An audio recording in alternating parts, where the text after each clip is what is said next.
Hello student, पिछली video में मैंने कराया था आपको प्रेजेंट इंडेफिनिट टेंस और आज मैं आपको कराऊंगी पास्ट इंडेफिनिट टेंस।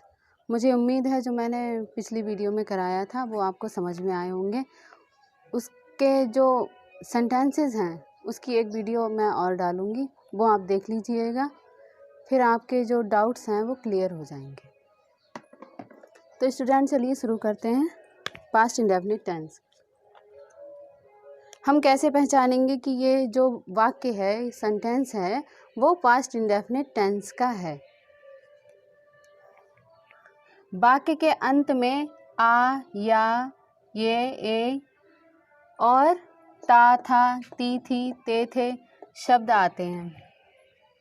अगर कोई भी वाक्य होता है उसके अंत में, जैसे कि ये या है, गया, या आया लास्ट में, ऐसे ही इसमें ते, थे,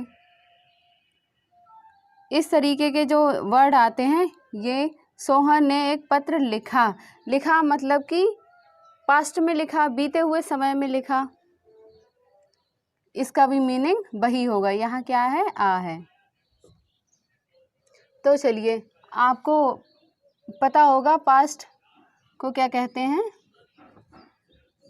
बीता हुआ या फिर भूत काल।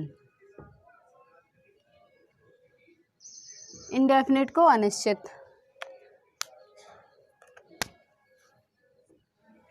इसके बनाने के रूल क्या होते हैं? सबसे पहला रूल है वर्ब की सेकंड फॉर्म का यूज़ करते हैं। वर्ब की इसमें सेकंड फॉर्म आती है। इधर मैंने ये फॉर्म लिख दी है, अगर किसी को फॉर्म नहीं आती तो यहाँ से देख लीजिए, बाकी अपनी बुक से आप लोग याद कर लीजिएगा। ये थर्ड फॉर्म और ये आईएनजी फॉर्म होती है। यदि वाक्य में किसी की आदत प्रकट होती है, कोई सब्जेक्ट है उसकी अगर आदत प्रकट होगी तो सब्जेक्ट के बाद यूज टू का प्रयोग करते हैं तथा वर्ब की फर्स्ट फॉर्म का यूज़ करते हैं। अगर हम यूज टू लगाएंगे, अगर किसी व्यक्ति की आदत प्रकट हो रही है, किसी व्यक्ति की या किसी भी जीव की, तो हम उसमें यूज टू का प्रयोग करेंगे और उसके साथ हम फर्स्ट फॉर्म लगाएंगे, ना कि सेकंड फॉर्म। इसमें जो सिंपल होते हैं एकदम, उसमें हम सेकंड फॉर्म लगाते हैं, मतलब कि उसमें हमें आदत प्रकट नहीं हो रही है तो हम उसमें सेकंड फॉर्म लगाएंगे। तीसरा रूल है था, थी, थे। अगर आए तो वाज, वर का यूज़ नहीं करते हैं। इनमें जैसे कि उसमें मैंने बताया था है कि इंग्लिश नहीं लगती है, इसमें था, थी, थे ये वर्ड आते हैं, इसकी इंग्लिश नहीं लगाते हैं। तो चलिए इसके कुछ एग्जाम्पल कर लेते हैं। वह घर गया, he went to home. Went, go, go की सेकंड फॉर्म क्या होगी? वेंट। गो की सेकंड फॉर्म वेंट होती है और इसकी थर्ड फॉर्म होती है गॉन। तो इसीलिए हमने यहाँ क्या पढ़ा कि वर्ब की सेकंड फॉर्म का यूज़ करते हैं और ना तो हम वॉज का प्रयोग करेंगे और ना ही वर का प्रयोग करेंगे। तो ही वेंट टू होम, वह, इसी का मतलब हो गया गया। ओके, यही क्रिया है। ही वेंट टू होम, वे स्कूल जाया करते थे। जाया करते थे, अब यहाँ किसी की आदत प्रकट हो रही है। जब आदत प्रकट होगी तो हम क्या लगाएंगे? Use to. अब हमने यूज टू लगाया है तो हमने वर्ब की फर्स्ट फॉर्म लगाई है। देखिए, गो मीन्स जाना, वेंट माने भी जाना, पर ये सेकंड फॉर्म है, ये थर्ड फॉर्म है, ये फर्स्ट फॉर्म है। तो मैंने इसको ऐसे बनाया है। इसको हम इस तरीके से भी बना सकते हैं। दे वेंट टू स्कूल, वे स्कूल जाया करते थे। इसमें हमने वेंट लगाया यानी कि सेकंड फॉर्म लगाई है, तो हमने यूज टू का प्रयोग नहीं किया है। अगला एग्जाम्पल है सोहन ने एक पत्र लिखा। Sohan wrote a letter.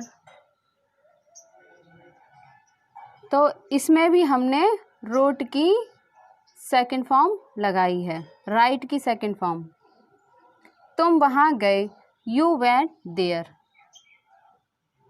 Went means जाना, ये गो की सेकंड फॉर्म है, यू वेंट देयर, तुम वहाँ गए। वर्ब आप जानते होंगे, ये क्रियाएं होती है, मतलब जो भी कार्य होता है वो उसे हम वर्ब कहते हैं। तो कौन कौन से कार्य हम करते हैं, जैसे हम किसी को एडवाइस देते हैं, ठीक, इसकी एडवाइस की सेकंड फॉर्म एडवाइज्ड, केवल इसमें ईडी लगा है। थर्ड फॉर्म में भी केवल ईडी लगा है।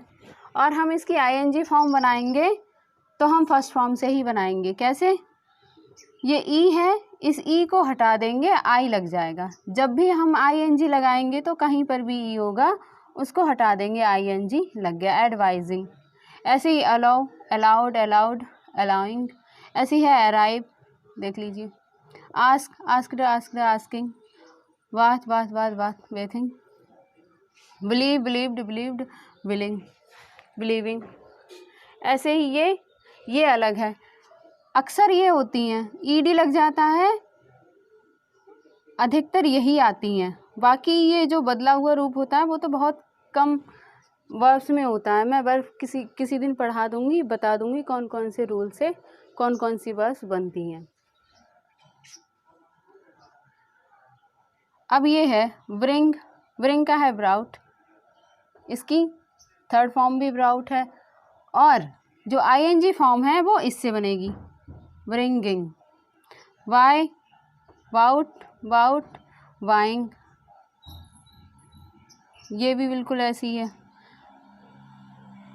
Reply, replied, replied, replying.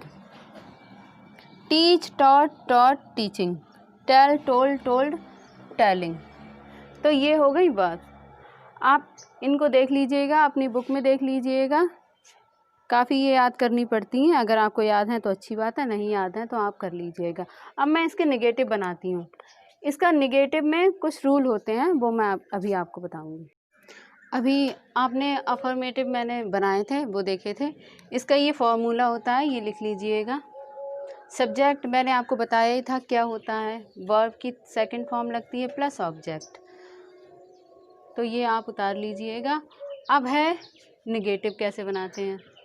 Negative का ये है formula, subject plus did not plus verb की फर्स्ट फॉर्म प्लस ऑब्जेक्ट।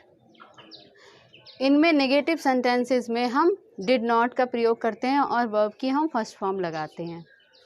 बाकी अगर नेवर आए किसी में, उसमें हम सेकंड फॉर्म का यूज़ करते हैं। उसमें ना तो हम डिड लगाएंगे ना फर्स्ट फॉर्म लगाएंगे, ऐसे ही बनाएंगे जैसे कि अफर्मेटिव बनाते हैं, बस नेवर लग जाएगा, कभी नहीं कि इंग्लिश नेवर लगा देते हैं।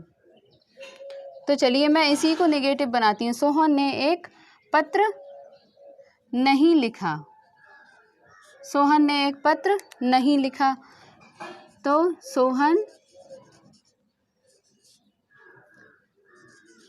डिड नॉट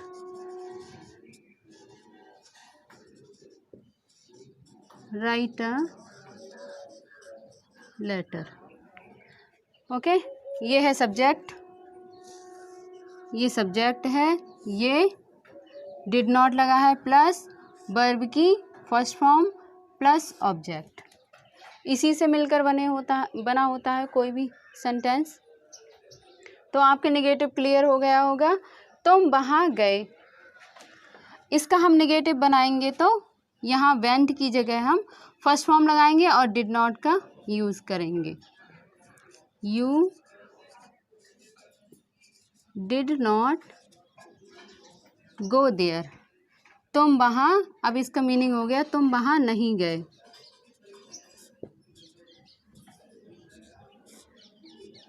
अब मैं इसी का नेवर का यूज़ बता देती हूँ इसी में।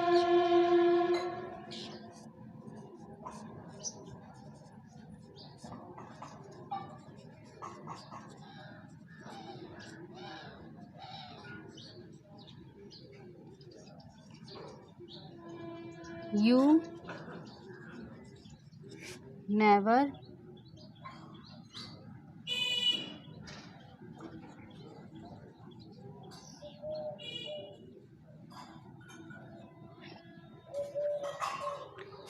तुम वहाँ कभी नहीं गए, यू नेवर वेंट देयर। ठीक है, मैंने आपको नेगेटिव बता दिया। अब इसी का हम, अगर हमें इंट्रोगेटिव बनाना होगा,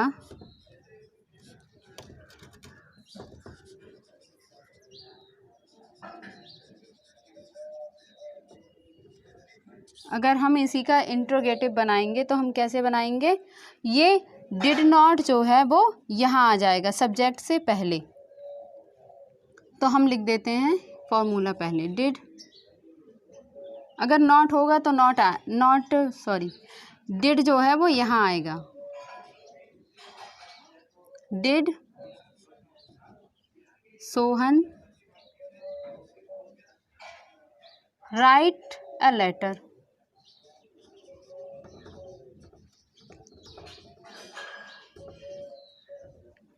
तो ये तो हो गया इंट्रोगेटिव। अब इसका जो फॉर्मूला है वो क्या होगा? Did plus Sohan plus verb की कौन सी फॉर्म है इसमें? First form plus object. अब इसी में हमें नॉट लगाना है, तो हम क्या करेंगे? डिड प्लस, हाँ ये सॉरी सब्जेक्ट लिखना था, सोहन लिख दिया, सब्जेक्ट प्लस नॉट वर्ब की first form plus object. Okay, अगर यही क्या इसका मीनिंग है, did Sohan write a letter, क्या सोहन ने एक पत्र लिखा? अब मैं इसी को जो बीच में क्या कब क्यों कैसे आते हैं उसमें बनाऊंगी। तो कैसे बनाएंगे? सोहन ने एक पत्र क्यों लिखा? क्यों लिखा? क्वेश्चन मार्क जरूर लगाइएगा, बिना क्वेश्चन मार्क के ये सेंटेंसेस गलत माने जाते हैं, आपके एग्ज़ाम में इनको गलत माना जाएगा। तो इसको हम क्या बनाएंगे?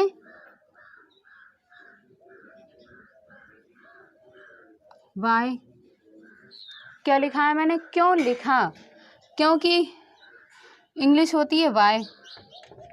अब इसके बाद टोटल ऐसा ही, जैसा ये बनाया है बिल्कुल वैसा ही बना देंगे। Why did Sohan write a letter.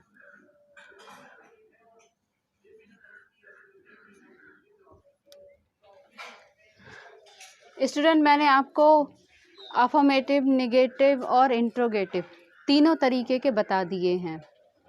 अगर आपको मेरी ये वीडियो पसंद आए तो मेरे चैनल को सब्सक्राइब करें और मेरी वीडियो को लाइक करें। बाकी इसके जो सेंटेंसेस हैं मैं इसकी अगली वीडियो में आपको करा दूंगी। तो स्टूडेंट, आप पढ़ते रहिए, खुश रहिए। Good bye.